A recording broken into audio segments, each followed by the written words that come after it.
भिकाजी कामा की। भिकाजी कामा का जन्म 24 सितंबर 1861 को मुंबई के एक रईस पारसी परिवार में हुआ था। उनके पिता सौरभ प्रेमजी पटेल एक प्रसिद्ध व्यापारी थे और उनकी माता जीजाबाई एक रईस पारसी परिवार से थी। भिकाजी कामा शुरू से ही राष्ट्रवादी विचारधारा के समर्थक थी और अंग्रेजों के प्रति घोर विरोध की भावना रखती थी। भिकाजी कामा का यही व्यवहार अब उनके माता पिता के लिए एक चिंता का विषय बनता जा रहा था।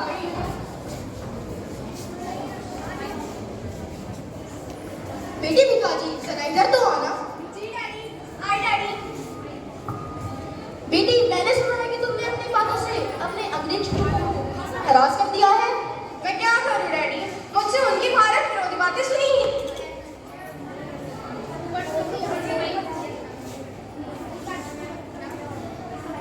मैं उनकी बातों का जवाब देती हूँ तो वे नाराज हो जाते हैं।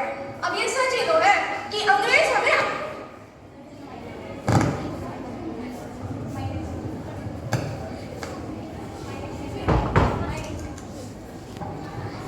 हमें आर्थिक रूप से खोखला कर रहे हैं। तो बेटी, तुम इन सब बातों पर ध्यान क्यों देती हो? तुम बस अपनी पढ़ाई पर ध्यान दिया करो। डैडी, अगर हम सब यही सोचने लगे तो गुलाम के गुलाम ही रह जाएंगे। इस अंग्रेजी शासन का विरोध कौन करेगा? और आप अंग्रेजों से इतना डरते क्यों हैं? डरते हैं आप उनसे, मैं नहीं डरने वाली। अब मैं क्या करूं इस लड़की का? क्या हो गया जी, आप इतनी परेशान क्यों हैं?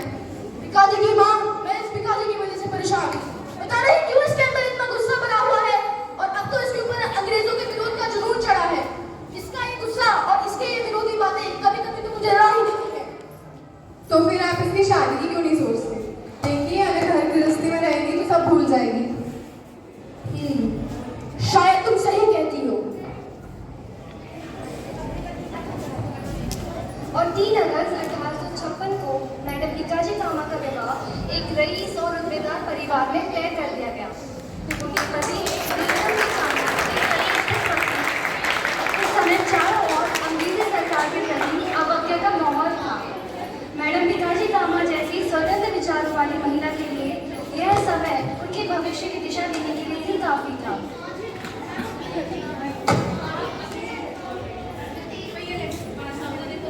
साहब अभी तक नहीं लौटे, न जाने क्या बात है। आप चिंता क्यों करती हैं मैडम, आते ही होंगे। लीजिए, वो आ गए। अरे आ गए आप, आज बड़ी देर हो गई लौटने में। सब ठीक तो है ना? ठीक क्या हो सकता है इस देश में? जगह जगह पर उपद्रव भी उतर आए हैं और पता नहीं सारा यातायात रुका हुआ है। अंग्रेजों और विदेशी माल से पता नहीं क्या समस्या है। एक सड़कों पर उतर आए लोग उपद्रवी नहीं, राष्ट्रवादी हैं, हिंदुस्तानी हैं। हम हिंदुस्तानी हैं, हिंदुस्तानी चीजें ही तो अपनाएंगे। इस अंग्रेजी माल ने ही तो हमें हमारे घरेलू उद्योग को नष्ट कर दिया है। तुम भी ना भिकाजी, आर्थिक रूप से हमें अंग्रेजों पर आश्रित कर दिया है, शोषण कर रहे हैं हमारे देश का। देखो ये व्यापार है, व्यापार। अंग्रेज बड़े पैमाने पर सामान बना रहे हैं और हमें सस्ते दामों पर उपलब्ध करवाकर हमारी जरूरतों को पूरा कर रहे हैं। और फिर इस चरखे और हद करने से पता कब तक काम चल सकता है? एक देश का तकनीकी विकास उसे दूसरे देशों के शोषण का अधिकार नहीं दे देता और इस शोषण को व्यापार तो बिल्कुल नहीं कहा जा सकता। और रहा चरखे और हथकरघे का सवाल, तो अगर अपने देश का आर्थिक दोहन रोकना है तो सबसे पहले चरखे और हथकरघे को ही बचाना होगा।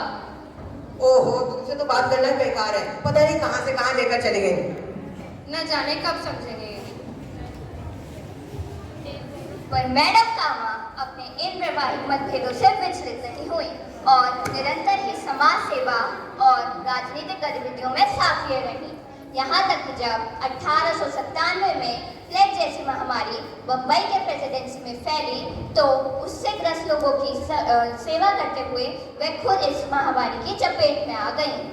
फिर स्वस्थ होने के बाद उन्होंने अपना आंदोलन दोबारा शुरू किया। जहां ब्रिटिश सरकार ने उन्हें मार डालने की योजना बना ही ली थी तो वहीं पे मैडम कामा तो पहले ही फ्रांस जा चुकी थी।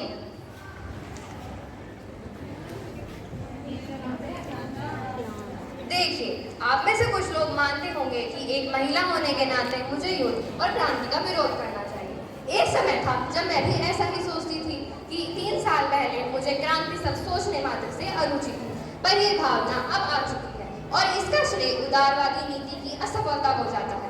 जब शत्रु अहिंसा का मार्ग अपनाकर हमें बाध्य कर ही दे तो हमारे पास रास्ता ही क्या रह जाता है। हाँ भाई, बिल्कुल सही। ऐसे विचार, ऐसी बहादुरी और ऐसी कर्मठता। हाँ मैडम, कामर्स सचमुच स्त्री पुरुष समानता का पक्षधर है। राष्ट्र निर्माण में स्त्रियों की जो भूमिका होनी चाहिए उसे मैडम कमल भली भांति जानती हैं। अरे सुना है इजिप्ट में ये एक सभा को संबोधित भी करने वाली है। और फिर मैडम कामा दिल्ली गई और अपना भाषण देते हुए बोली, सभा में उपस्थित सभी लोगों का मैं स्वागत करती हूँ, पर आधा इजिप्ट कहाँ है? आधा इजिप्ट? हाँ, आधा इजिप्ट। मैं तो केवल पुरुषों को ही देख रही हूँ जो देश का केवल आधा प्रतिनिधित्व करते हैं। जरा बताइए, आपकी माताएं कहाँ हैं और कहाँ हैं आपकी बहनें? बात तो ठीक है। मत भूलिए कि पालना हिलाने वाले हाथ व्यक्तित्व का निर्माण भी करते हैं, और मत भूलिए कि राष्ट्र निर्माण में भी स्त्रियों की एक बड़ी भूमिका होती है।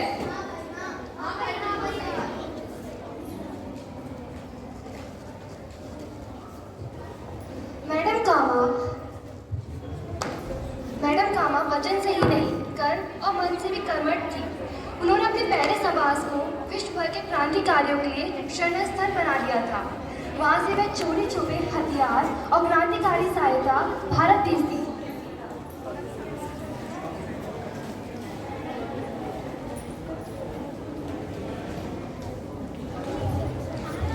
इसकी सिलाई खोलकर इसे पैक कर दो इसके अंदर। जी अभी कर देता हूँ मैडम। मैडम, ये कुछ किताबें हैं, इनका क्या करना है? उस कमरे में कुछ गत्ते के डिब्बे रखे हैं, इन्हें उसमें पैक कर दो। जी मैडम, अभी करता हूँ। अंग्रेजी सरकार चाहे लाख पहरे लगा ले, लेकिन हमारे उपहार इसी तरह भारतीय क्रांतिकारियों तक पहुंचते रहेंगे। इनकलाब जिंदाबाद, इनकलाब जिंदाबाद।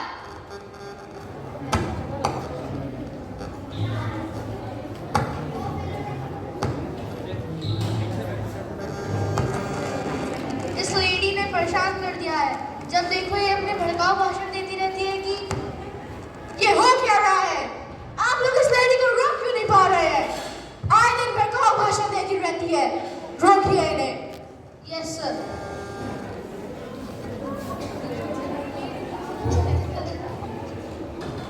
और इसी तरह मैडम कामा को मारने की अंग्रेजों द्वारा बहुत सारी योजनाएं बनाई गई, परंतु वह उससे विचलित नहीं हुई। उन्हें 30 वर्ष तक अपने देश भारत आने तक की अनुमति नहीं थी। अरे कौन है वो? अरे ये तो बिल्कुल हिंदुस्तानी राजकुमारी जैसी लगती है। इनकलाब जिंदाबाद, इनकलाब जिंदाबाद। देखिए, ये झंडा है जो हमारी भारतीय स्वतंत्रता का प्रतीक है।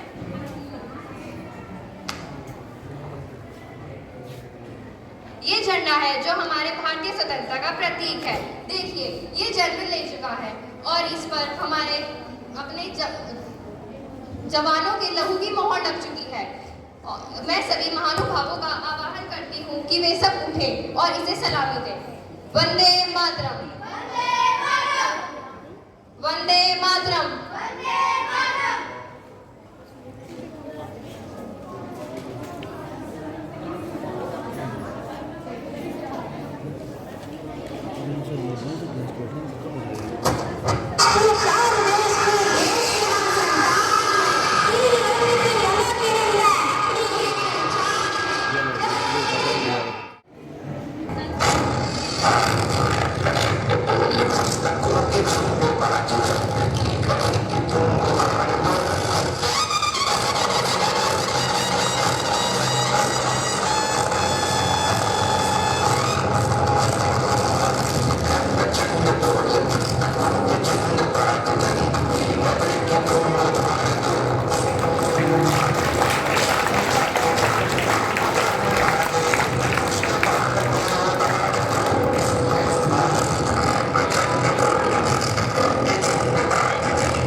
क्या हुआ कुंवर? अरे इतनी रात हो गई पर तुमने अभी तक अपनी तलवार म्यान में नहीं रखी। धाय माँ यहाँ आओ ना। धाय माँ एक चीज दिखानी है आपको। क्यों नहीं लगता? क्या मैं आपका अच्छा बेटा नहीं हूँ?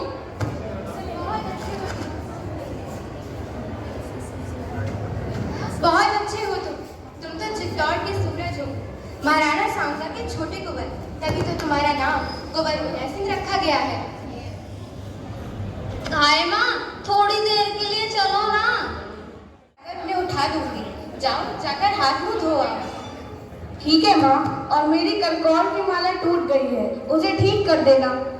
ठीक है लाल, मैं कर दूंगी। कौन कौन शामिली? क्या कह रही हो दासी? महाराज विक्रमादित्य की हत्या हो गई है? किसने की? परवीन ने, महाराज सो रहे थे, उसने उनकी छाती पर खंजर घोंप दिया। हे भगवान! परवीन ने नगर में नाच गाने का महोत्सव रखवाया था, जिससे सभी का ध्यान भटक सके, और अब उसने महल में घुसकर महाराज की हत्या कर दी। और अब उन कुंवर को भी मारने आता ही होगा दादा। लोगों ने उसे पकड़ा नहीं, सैनिक क्या बस देखते ही रह गए? सैनिक तो सभी उसके साथ मिल गए डैमा, सब उससे डरते हैं। अब आपको कुंवर की रक्षा करनी ही होगी। कुंवर की रक्षा अवश्य होगी दासी। अब मेवाड़ का उत्तराधिकारी एक यही तो राजपुत्र है। दासी पुत्र बनवीर को चित्तौड़ सहन नहीं कर सकेगा। यह तो आगे की बात है दाइमा, पर आप उनकी रक्षा करेंगे किस प्रकार? मैं उसे इसी अंधेरी रात में कुंवर पर लेकर भाग जाऊंगी। और चंदन कहाँ रहेंगे? भगवती दुर्गा उसकी रक्षा करेंगी। मेरे महाराज का नमक मेरे रक्त से भी महान है। आप धन्य हैं दाइमा, पर आप भाग नहीं सकेंगे। बनवीर के सैनिकों ने महल को चारों ओर से घेर लिया है। हे भगवान, अब क्या होगा? कुछ भी हो दाइमा, अब राजकुमार की रक्षा तो आपको ही करनी है।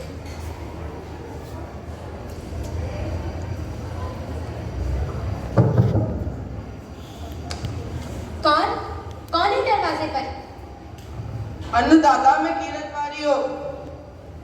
किरत, आज तुम्हारी परीक्षा का दिन है। तुम कुंवर से कितना प्यार करते हो? अपनी जान से भी ज्यादा। तो मौका आ गया है कुंवर की रक्षा करने का। मौका? हाँ, मौका कुंवर के प्राणों की रक्षा करने का। किरत, इसके सर पर भैरव बाबा की आँच चढ़ी है जो कुंवर जी का बाल भी वागा कर सके। और कीरत के राजा आप हंसी तो नहीं कर रही हैं? नहीं, इस समय मैं हंसी तो नहीं कर रही, लेकिन कुंवर के प्राण सचमुच संकट में है किरण। तो हुक्म दे अंदाजा। तो सुनो किरण, तुम्हें महल में आते हुए किसी ने देखा तो नहीं? नहीं। तो ठीक है, तुम्हें कोई नहीं देखेगा। तुम तो वैसे भी पत्तलें उठाते हो। क्या तुम उस पत्तल की टोकरी में कुंवर को उठाकर ले जाना और नदी के पास वाले शमशान पर मुझे मिलना। जो हुक्म अंदाजा।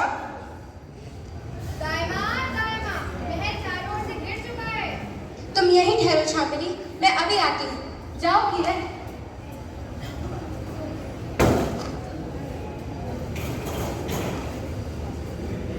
भगवती दुर्गा की कृपा से आज कुंवर जी की रक्षा हो पाई है। यह तो ठीक है दाइमा, पर बलवीर यहाँ आएगा जरूर। आप उसे क्या उत्तर देंगी? मैं कह दूंगी कि मैं नहीं जानती कुंवर कहाँ है।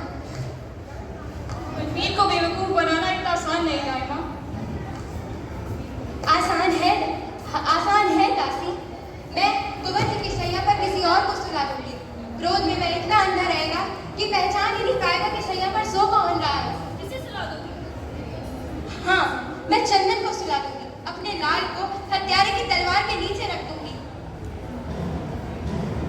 कुंवर जी की सैया पर ऐसा मत कहो दाइमा, ये मैं नहीं सुन सकूंगी। हे भवानी, मुझे बल दो कि मैं इस राजवंश के लिए अपने पुत्र को दे सकूं। मेरे हृदय की जगह पर ब्रज बना दो और ममता के स्थान पर पत्थर बना दो। मैं चित्तौड़ की सच्ची नारी हूँ।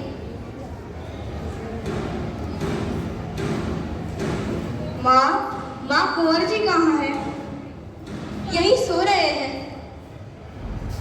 अकेले कुछ खाया भी नहीं जाता, अब कुंवर जी के साथ ही बैठेंगे। कल हम दोनों साथ बैठकर खाएंगे। तुम हमें परोस परोस कर खिलाना। ठीक है लाल, जरूर खिलाऊंगी। माँ अच्छी तरह क्यों नहीं बोलती? और तुम्हारी आंखों में पानी कैसा? कहाँ चंदन? आंखों में आंसू कहाँ है? देखो, अधिक रात हो गई। जाओ जाकर। कहाँ सो जाऊँ? मेरी सैया तो अभी ठीक ही नहीं होगी। जाओ जाकर कुंवर की सैया पर सो जाओ। सैया जब तुम्हारी ठीक हो जाएगी तो उस पर लिटा दो। ठीक है माँ, आप बहुत अच्छी हैं। आज मैं कुंवर जी की शैया पर ही सोऊंगी। ठीक है लाल।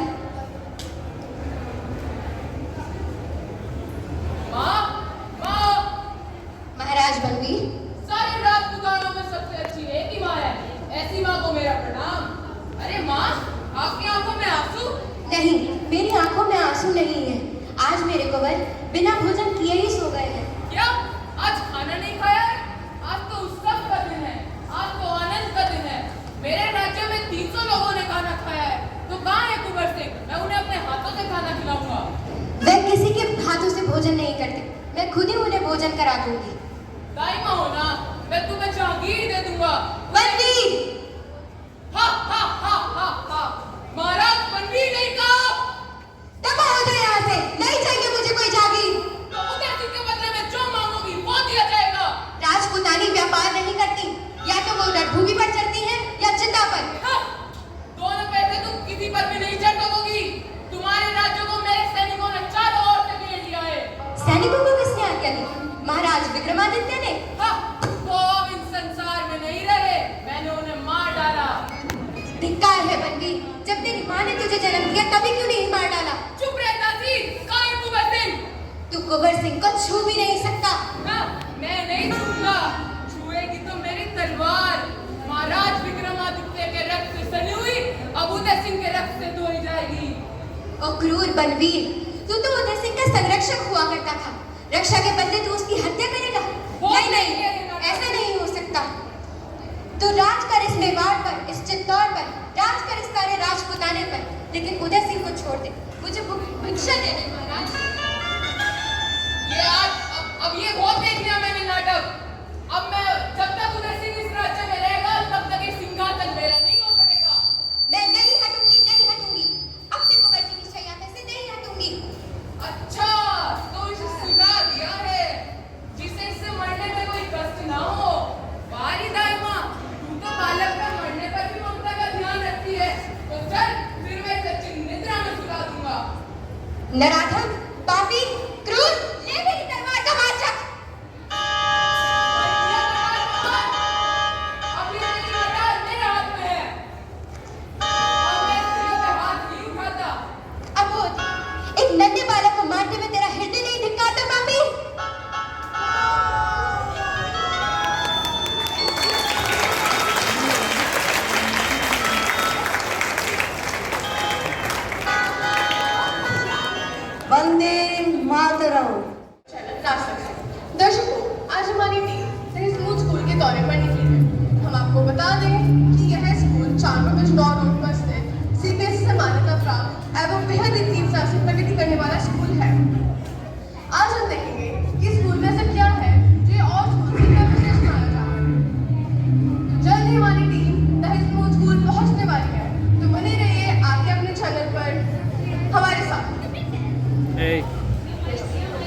अब हम यहाँ पहुँच चुके हैं। वाह, क्या इमारत है! इतनी शानदार इमारत। जिसने भी इसका नक्शा बनाया है बहुत सोच विचार कर बनाया है। आकर्षक रिसेप्शन एरिया, साफ सुथरे कॉरिडोर्स, बड़े बड़े और हवादार कमरे, आधुनिक फर्नीचर और साफ शीतल पीने के पानी की व्यवस्था। सभी कुछ यहाँ पर उच्च स्तर है। आइए देखते हैं कंप्यूटर लैब। यह है आपका कंप्यूटर लैब। यहाँ पर दूर दूर तक कंप्यूटर ही कंप्यूटर है। इतने तो एक विद्यार्थी न होंगे जितने यहाँ पर कंप्यूटर्स हैं। और ये है यहाँ की लाइब्रेरी। इस लाइब्रेरी में छोटे बच्चों के लिए रोचक कहानी से लेकर बड़े बच्चों के लिए ज्ञानवर्धक पुस्तकें सभी को उपलब्ध है। और यहाँ पर आप देख सकते हैं कि यह शूटिंग रेंज आधुनिक टेक्निक से डिजाइन की गई है। अब हम खड़े हैं के सामने। यहाँ पर अति आधुनिक मशीनों और उपकरणों से सुसज्जित और व्यवस्थित लैब है। इसी के बराबर में केमिस्ट्री और फिजिक्स लैब भी है। सभी लैबों में अत्याधुनिक मशीनें और उपकरण मौजूद हैं। यहीं से दिखाई दे रहा है प्लेग्राउंड, अति विशाल। आप देख सकते हैं कि यहाँ पर हर गेम एक अलग जगह नियत है। और इंडोर गेम्स के लिए स्पोर्ट्स रूम, उसी के पास में MI रूम भी है। यहाँ पर बच्चे आर्ट एंड क्राफ्ट में कला की ट्रेनिंग लेते हैं। और म्यूजिक में बच्चे ढोलक, तबले से लेकर ऑर्केस्ट्रा सभी सीखते हैं। मंच की ओर से कुछ आवाजें आ रही हैं, शायद कुछ कार्यक्रम हो रहा है। आइए देखते हैं।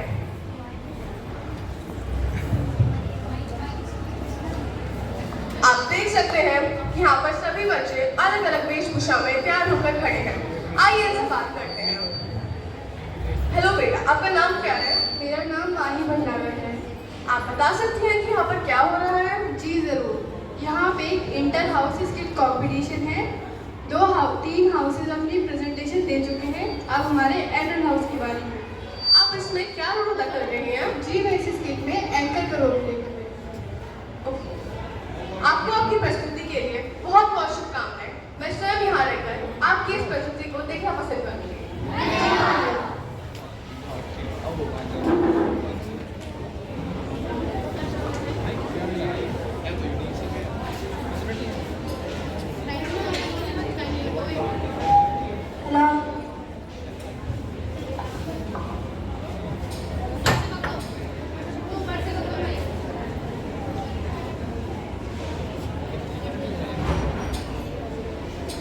हेलो, मैं नाम नाराही हूँ, देश का सिपाही हूँ, बोलो मेरे सब जय हिंद जय हिंद। सौरभ, खेल बंद करो और दूध पियो। नहीं, मुझे दूध नहीं पीना, मुझे अभी और खेलना है। अगर ये नन्हा मुन्ना नहीं दूध पिएगा तो 20 सिपाही कैसे बनेगा? अच्छा, जाओ दे दो, मेरा राजा।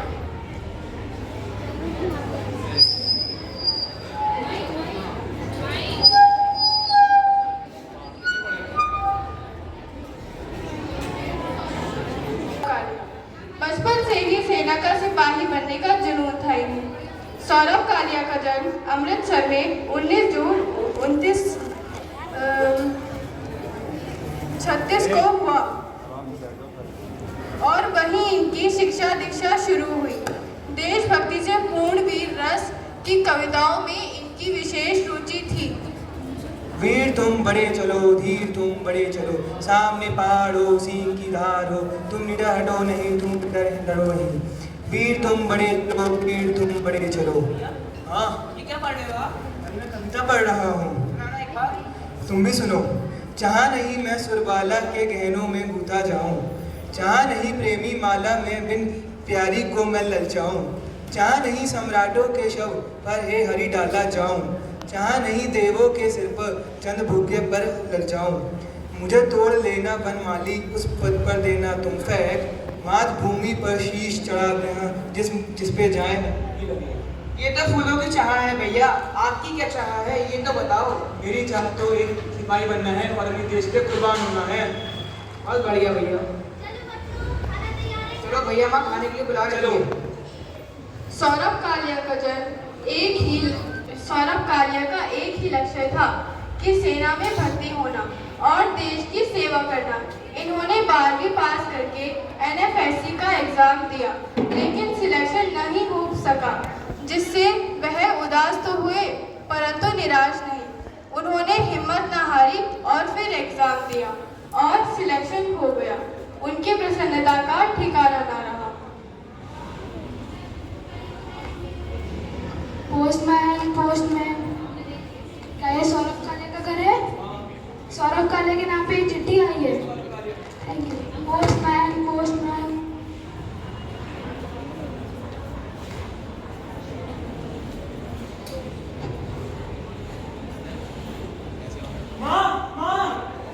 मेरा आईयू सिलेक्शन हो गया माँ।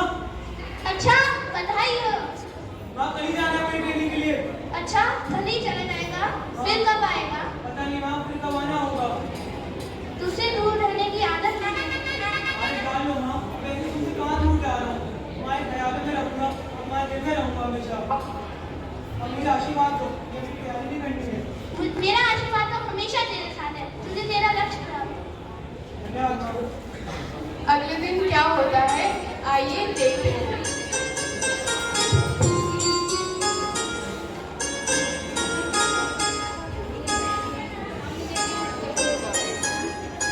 माँ ये रख लो। क्या है ये? ब्लैक चेक है। माँ इसे रख लो। ये मैं यहाँ पे नहीं रहूँगा, इसकी जरूरत पड़ सकती है। जितने चाहे मेरे सैलरी से पैसे निकाल लेना। तू भी ना पुत्र, सबका कितना अच्छा लगता है। मैं नहीं रह पाऊंगी तेरे बगैर। भाई माँ का ध्यान रखना। आपकी भैया। सौरभ आर्मी में ट्रेनिंग के लिए जा चुका था। उसकी आयु अभी सिर्फ 22 वर्ष थी। उसे ट्रेनिंग में गए हुए अभी 3 महीने हुए थे। सौरभ कालिया अपने 5 साथियों अर्जुन राम, भिकाराम, भंवरलाल बगलिए, मूलाराम और नरेश सिंह के साथ कारगिल की पहाड़ियों पर पेट्रोलियम के लिए गया हुआ था कि अचानक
सौरभ कालिया और उनके साथियों ने डटकर मुकाबला किया, लेकिन जब एम्यूनेशन खत्म हो गया तो पाकिस्तानियों ने उन्हें बंदी बना लिया। फिर जो किया उसे कहना भी मुश्किल है।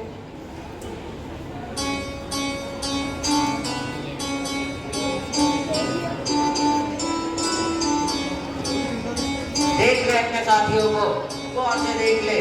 तुझ पर हमने मेहरबानी की है, अभी भी वक्त है। भारत की खुफिया जानकारी हमें दे दे, अपनी इसे छोड़ दे।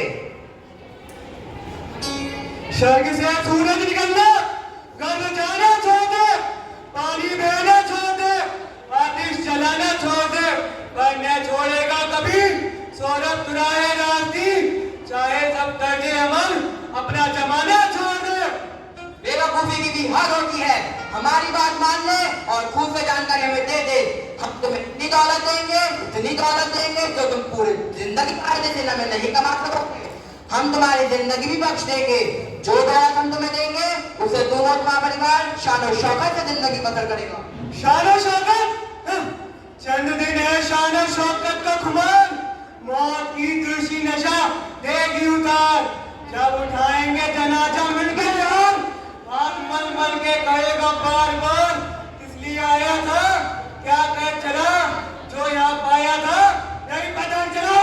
खामोश, तू मुझे नसीहत देगा, तू मुझे नसीहत देगा।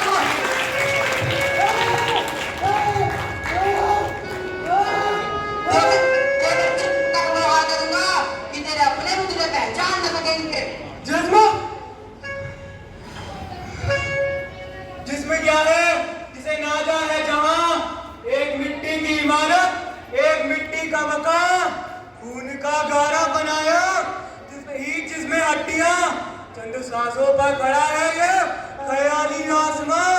जब इससे मौत की मुरझोर आंधी जब इससे टकराएगी, देख लेना ये इमारत खाक में मिल जाएगी।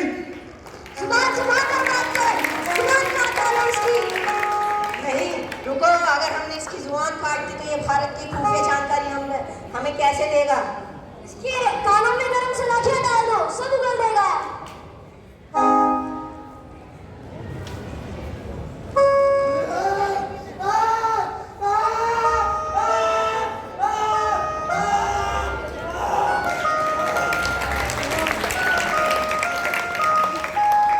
तुम कितना भी जुर्म कर लो, मेरे मुंह से कुछ नहीं निकलवा पाओगे। मेरे मुंह से बस निकलेगा भारत माता की जय। आगे निकाला नंबर, बहुत दस की आगे।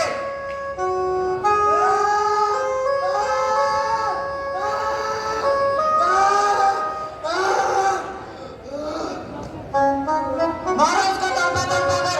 इसको भी पता चलना चाहिए कि आदमी का जिस्म क्या होता है। कत्ल कर दो इसका और इसकी लाश को इसकी ही जमीन पर फेंक दो और इसके साथियों की लाश को भारत को सौंप दो।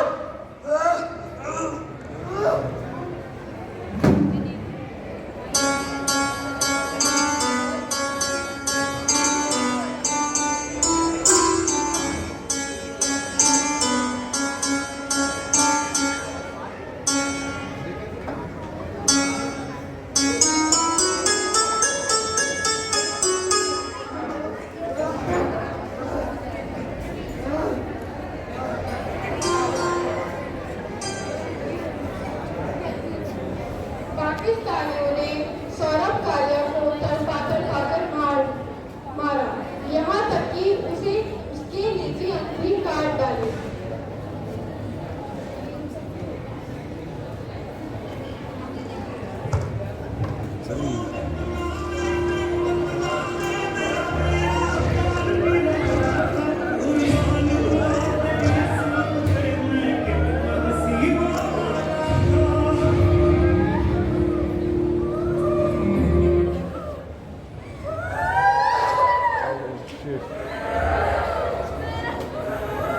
भैया ये कैसी मर्जी है भैया?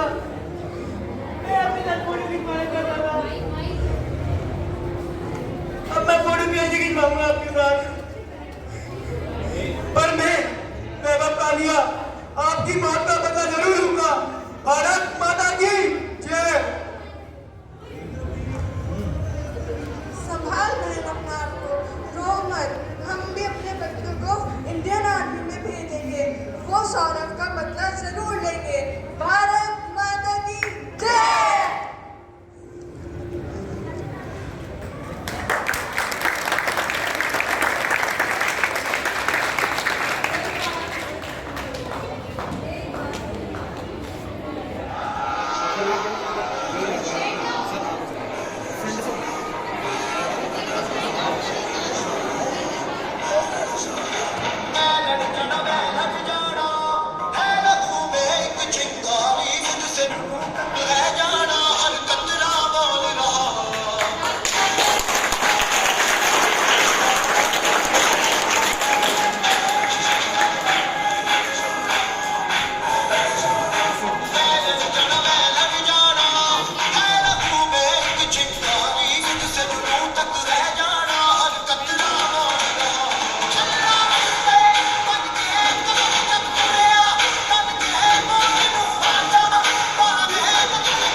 Good afternoon, everyone. Good afternoon. First of all, congratulations to each one of you for having this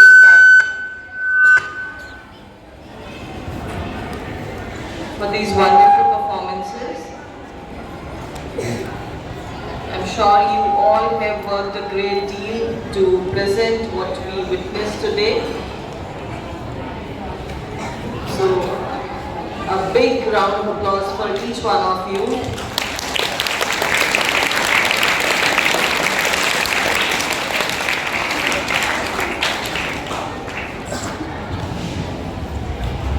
Also, there's one more thing which I would like to share with you all, is that on 14th of August each year, we are now witnessing 14th August as the Partition Horrors Remembrance Day. So the Partition Horrors Remembrance Day is an annual national memorial day observed on 14th of August in India, commemorating the victims and sufferings of people during the 1947 partition of India.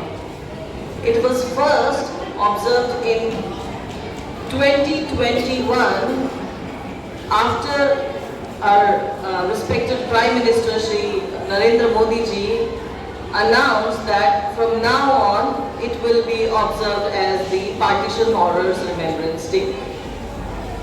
The day remembers the sufferings of many Indians during the partition. Several millions of families were displaced and millions lost their lives in the partition. It aims to remind Indians the need to remove social divisions, disharmony, and to further strengthen the spirit of oneness and human empowerment. So, we don't have the exact data with us, but as they say, the partition had left nearly 20 million people displaced and almost 2 million dead. On this Remembrance Day, we acknowledge the courage and sacrifice of those who served our country and acknowledge our responsibility to work for the peace that they fought to achieve during times of war. Individual acts of heroism occur frequently, and sadly, only a few are ever recorded and receive official recognition. So, the theme also for today was, as you all know, it was unsung heroes, because many of them sacrificed their lives for the nation, but hardly a few get recognized. So let us all come together to seize this escalating religious tensions between the communities and urge for the growth of the country together. Jai Hind, thank you.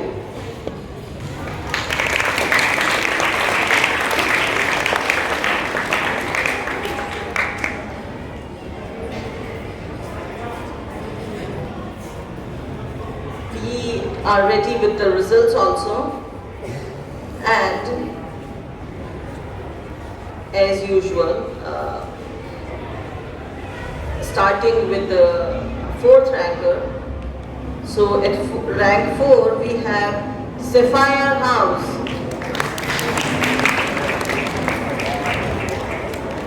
At number 3 we have Carnelian.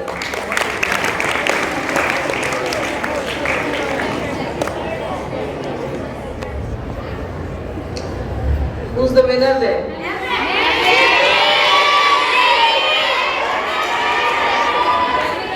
Emerald. Citrine is the winner.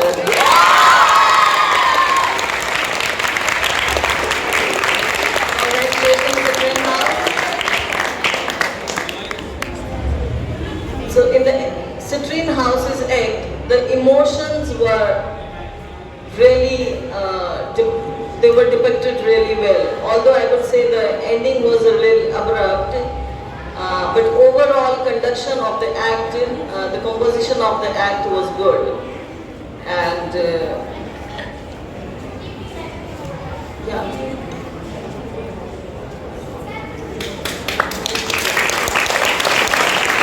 Once again, congratulations each one of you and good day.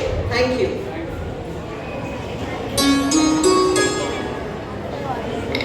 बहुत बहुत धन्यवाद ma'am. और मैं ma'am को धन्यवाद करते हुए principal ma'am को आमंत्रित करती हूँ।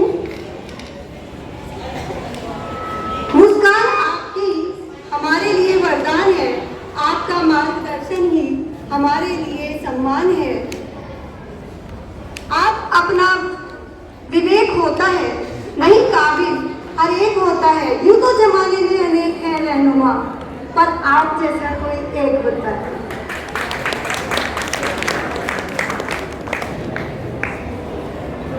खुशियों के सागर के पार आ गए, खुशियों के सागर के पार आ गए, लगता है मेरे गले के हार आ गए।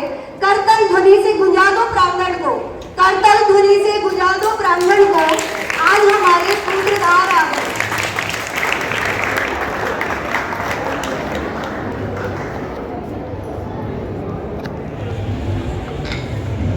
My greetings to our very dear and respectable Director Ma'am, Vice Principal Sir, coordinators, all the teachers and my loving students. Today it was really an amazing show. You all were surely able to depict all the emotions which you were planned for. Now coming to the commencement and the program that that has been held today. What was the theme? What was the object behind? My dear students, in today's fast and challenging world, youth is not getting time to remember the heritage and past. To grab the attention, our government of India have conceived various campaigns and programs.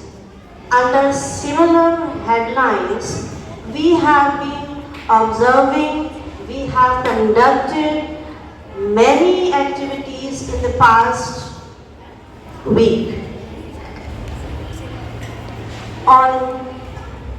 To grab the attention, our government of India has initiated the programs under the umbrella of Azadi Ka Amrit Mahotsav, which stand as a momentous nationwide initiative managed by collective efforts of our citizens to commemorate 75 years of India's independence. On this momentous occasion, the Ministry of Culture have given various opportunities to educational organizations also. Under the similar heads, we performed Meri Mati, Mera Desh, wherein soil was collected from various villages and our student filled it up into a kalash. You all participated, right? Okay. Another activity was under the head of Har Ghar Tiranga. Har Ghar Tiranga Yatra was organized by our students. My dear student, on 15th of August also, you need to hoist the flag in your houses. Your teachers would be telling you in detail about the flag code of India. Our flag deserves a lot of honor and respect, so you must know how to deal with. Now coming to today's program, my dear students, now and onwards, every year 14th August would be now observed as a day to remember the partition horrors. Now it would be known as Partition Horror Remembrance Day. Now what are the horrors we are talking about? These horrors are sufferings, sacrifices, struggles of our people who lost their lives due to partition of our nation. Now all such activities aims to instill a sense of duty, sense of commitment to the nation among the students. Such activities play a vital role in motivating the young minds of our country to actively participate in nation building. Now coming to today's theme, it was Unsung Hero. To glorify the significance of Unsung Hero is an attempt to recall and remember the forgotten heroes of our freedom struggle, many of whom might be renowned yet unknown to present generation.